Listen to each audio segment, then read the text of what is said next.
En cyclologie, la question de l'âge des gens est quelque chose de tout à fait secondaire. C'est un épiphénomène. C'est quand on est dans une sorte de linéarité que l'âge est important. Mais en cyclologie, on a des phases de 15 ans. Et au bout de 15 ans, eh bien, on recommence une nouvelle période de 15 ans. Et donc, quelque part, c'est une nouvelle enfance, c'est un nouveau démarrage, une nouvelle période. Et normalement, d'après ce que je crois, normalement, on peut avoir la même dynamique à 15 ans de distance.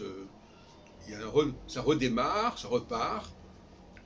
Donc on n'est plus du tout dans une phase comme ça, dans une conception comme ça, linéaire, des choses. Alors voilà, il y avait le début, etc. En ce qui me concerne, par exemple, je pense que ce que j'ai fait entre 25 et 30 ans, c'est tout à fait comparable à ce que je ferai par la suite, et même, je dirais même que c'était déjà très, très en avance sur ce que je ferai par la suite, c'était déjà prémonitoire. Donc, la question de l'âge, ça me paraît quelque chose de secondaire. Alors j'avais développé à une époque une théorie que je n'ai pas reprise depuis quelque temps, à savoir un cycle de 12 ans, un cycle jupitérien de 12 ans, qui ferait que tous les 12 ans, les gens qui sont jupitériens redémarreraient quelque chose.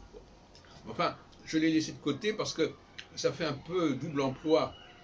En plus, c'était pour des raisons différentes, c'était pas fondé sur la planète Jupiter, mais sur un cycle qui aurait été intériorisé. Donc je l'ai laissé tomber. Mais, en tout état de cause, là je viens de parler du cycle de Jupiter, c'est 12 ans. Le cycle saturnien, c'est 15 ans, ce qu'il faut diviser par 2.